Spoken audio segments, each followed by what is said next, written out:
Okay, part 2. See, I told you it wouldn't take 8 years to make another video.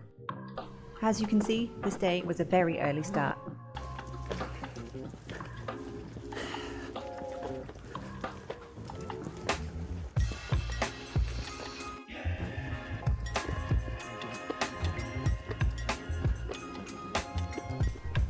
This time we're travelling from Deva to Bucharest, and this would take roughly 8 hours. It's important to remember that on journeys this long, you'll also need a seat reservation. This costs about €6. And though it was nice to see the sunrise from the train, before I knew it, I was back to sleep. As we're still travelling across Romania, you guessed it, the trains are still going about 30 miles an hour.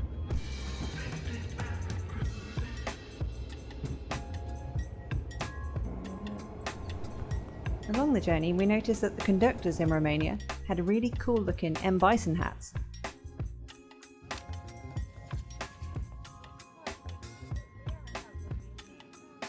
Around 8 hours later, we had arrived and were greeted by the super cool looking train.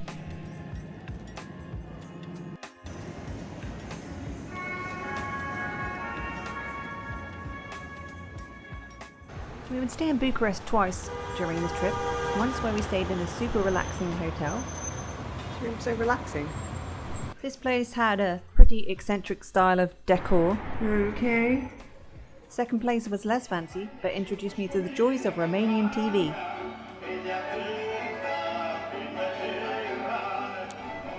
Now, remember in the last video where I promised that I filmed more? Apparently that promise didn't start in Bucharest, because it appears I took more pictures than anything. I did film this street with the groovy pubs, this creepy ass shopping centre. Shopping centres look so dodgy. Down. How? You can't. And other than that, just pictures. I felt quite at home in Bucharest because there was an odd amount of people that also had pink hair. Actually, there is one last clip. The fountains that we sat next to while we waited for the minivan that would take us to Varna, Bulgaria. By this point, I was getting pretty fed up of the slow-ass trains in Romania. The train would have taken 9 hours. The minivan takes 4.5 hours. As you can see from this clip, you'd be waiting a lot longer if you were a truck driver waiting to clear immigration between Romania and Bulgaria. That's because these countries are not part of the Schengen Agreement that allows free travel across Europe. Oh, and as you can see, our old nemesis, the rain, is back again. Once we rolled into Varna, it was pretty late. And for whatever reason, I should have noticed this, I ordered an Airbnb place that had no curtains. Maybe this is a normal European thing, is it? Due to this, it would lead us to fashion curtains out of anything we could find.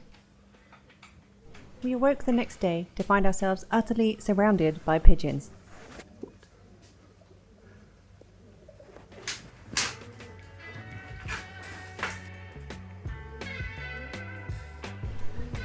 One pigeon in particular didn't respect the privacy of our curtains. No. After that, it was time to explore the city. The port city of Varna is the third largest city in Bulgaria and the largest on the Black Sea shore. I had no idea what to expect from Varna, but I didn't expect to see beaches this good in Eastern Europe. If Sunny Beach is more like the Great Yarmouth of Bulgaria, then Varna is more like Brighton. It's not just a beachfront area that has cool bars and restaurants, but these can be found around the port area too. One of these being craft beer and meat, which does exactly what it says on the tin, and is a pretty good place, unless you don't drink or are a vegetarian. We found it a good place to watch some football and drink some beers.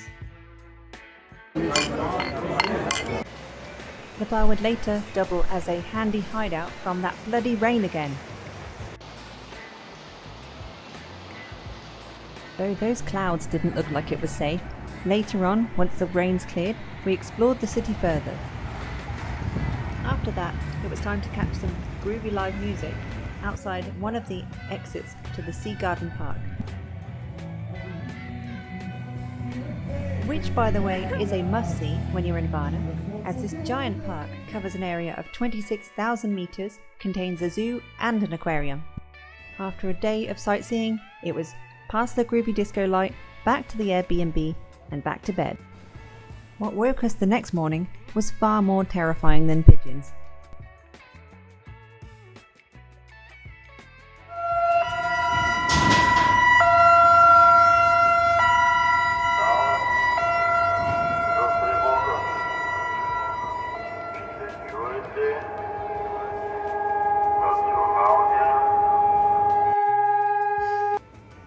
What the fuck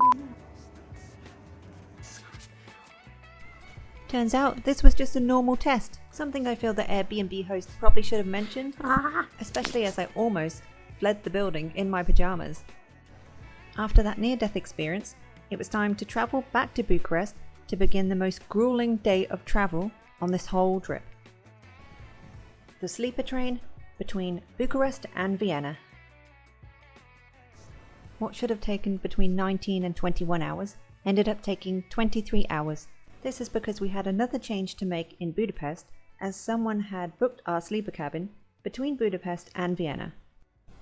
But enough moaning. If I was going to spend 16 hours trying to sleep on a train, this doesn't look too bad. The sleeper train we got was called the Dacia Express, and as always, the most information about this can be found on the Seat 61 website. The sleeper carriages can either be for 1, 2 or 3 beds.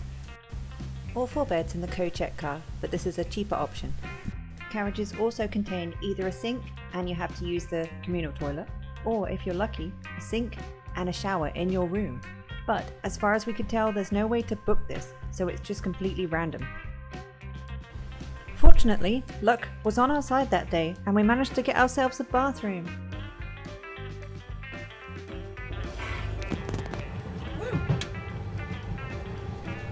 Some things to be aware of is the sleeper train doesn't have any Wi-Fi, and also it didn't actually have a food cart attached when we used this train.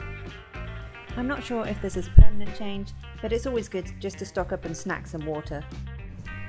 Also, regarding the Wi-Fi thing, rather than just be a general annoyance if you can't be away from like Netflix or something, if you don't print your ticket out, then you'll need your ticket viewable on your phone, which you'll need Wi-Fi to access. So make sure you've downloaded this to your phone before you get on the train. We found the sleeper cabins to be quite spacious. They even include places to hang your jackets, and you can store your luggage under the bottom bunk or above the door. Obviously there's not as much space in the bathroom, but that's to be expected. The mattress was also pretty good, firm but still good. At this stage, the trains were still travelling across Romania, so going very slow. However, at this stage, I didn't give a damn, because if I could lay in bed and look out the window, it was great. Especially considering how beautiful the Romanian countryside is.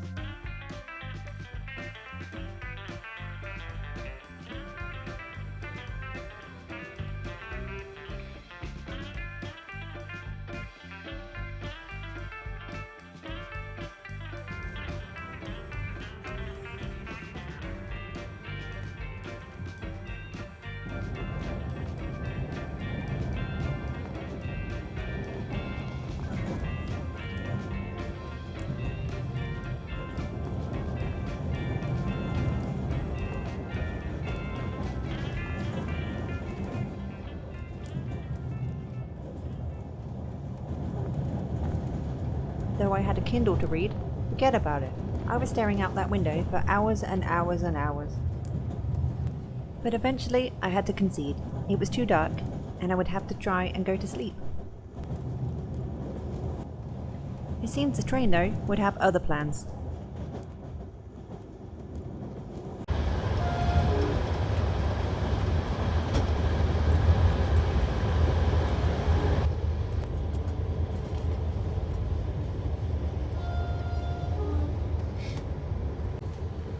So yeah, it kind of went on and on and on like that.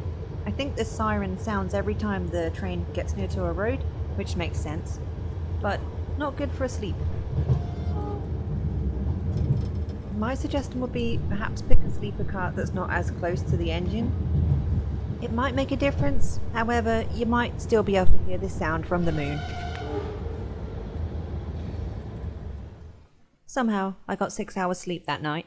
My suggestion? Pick the lower bunk. Ugh.